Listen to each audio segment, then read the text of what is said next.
Hello, good morning students. Welcome to St. Mary's English High School, and today we are going to study history of standard 8. So students, in this video we are going to see part 2 of chapter 3, that is effects of British rule. Now let us start the lesson. So our first topic is consequences of new land revenue system. Now students, in this point we are going to study what were the consequences of new land revenue system.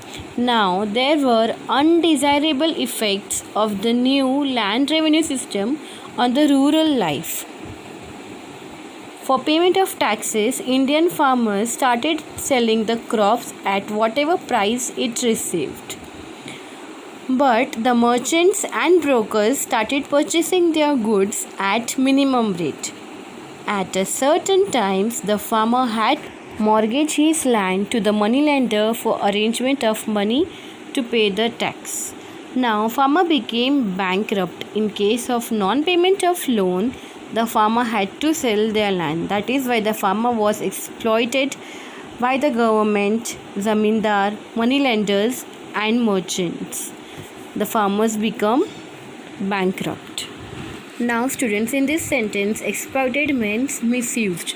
Means farmers was misused by the government, zamindars and moneylenders. That is why farmers became bankrupt.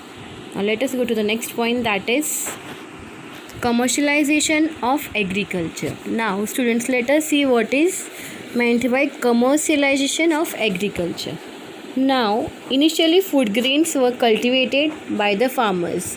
It was used to fulfill their domestic needs as well as the needs of the village. But the British government started giving more encouragement to cash crops like cotton, indigo, tobacco, tea, etc. This process of giving stress on cultivation of profit instead of food grains is known as the commercialization of agriculture. I hope now this point is clear. Let us go to the next point.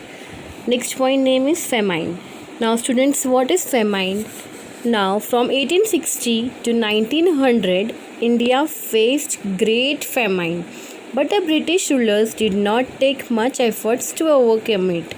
Similarly, not much expenditure was made on provision of water supply. That is why the condition of famine arise. Famines in short means shortage of food, shortage of water supply, means lacking of some things. Now let us go to the next point, that is development in transport and communication system.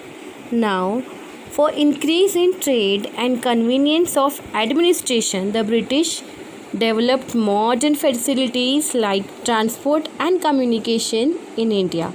But in 1853, first railway ran on the route of Mumbai to Thane. In the same year, British started telegraph system also in India. Due to it, all cities and military stations got connected to one another. Because of what? Because of telegraph. Similarly, the British also started the postal system. Postal system you all know, na? Like post office. Due to all these developments, there was a long-term impact on social life of the Indians. Due to this, there was increasing sense of unity among them. Now, let us go to the next point. So, our next point is decline of traditional industries in India. Let us see how was the traditional industries declined in India. Now, the British government obtained huge taxes on goods exported from India to England. On the other hand, very less tax was imposed on goods imported from England to India. That is why all the goods manufactured in England were machine made, and hence there was maximum production at minimum cost. To compete with such cheap products was difficult for the Indian artisans. Eventually, it led to closing down of traditional industries and many artisans became unemployed. Students, now after the decline of traditional industries, there was a development of new industries in India, right? Our next point is development of new industries in India. Now, students, due to the lack of British support, experience of management and capital, the Indian businessmen could not come forward in large numbers. Yet, some of them built up their business by overcoming their problems. In 1853, Kwasji Nanabhai Dawar started the first textile mill in Mumbai. In 1855, the first jute mill was started at Risra in Bengal. And next in 1907, Jamshedji Tata established the Tata Iron and Steel Company at Jamshedpur.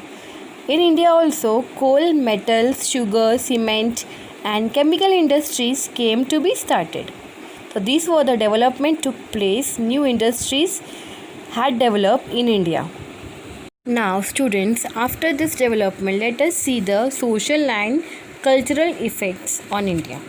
Now in this 19th century Europe, a new era took shape on basis of values like humanitarianism, democracy, nationalism, liberalism, etc. Now students, this change in West led to obvious repercussions on India. Students, in this sentence, repercussion means effect, means it led to the obvious effect in India. Now, for carrying out administration, the British had to understand the Indian society. So what they had done, they had to understand the Indian society for this purpose, they started studying the tradition, history, literature as well as music, flora fauna of India. In 1784, Sir William Jones, an English officer, established the Asiatic Society of Bengal. At Kolkata, Max Muller, a German thinker, was a devout scholar of Indian religion, language and history. Due to these examples, there arose feelings among newly educated Indians to study the Indian religion, history and tradition. Then the British introduced many laws in India. In 1829, Lord William Bentinck passed the Sati Prohibition Act. In 1856, Lord Dalhousie passed the Widow Remarriage Act. These acts were responsible for social reforms. Now, for carrying out administration in India, the British required English educated Indians. According to this, Lord Macaulay in 1835, English education started being imparted in India. Through the new education, Indians were introduced to Western thoughts, modern reforms, science and technology. Then, in 1857, universities were established at Kolkata, Mumbai and Madras, that is Chennai. The Western educated middle class Indians led the social reform movement in India. So students, our third chapter is ended over here. Now hope to see you again. Take care. Stay home. Stay safe. Goodbye.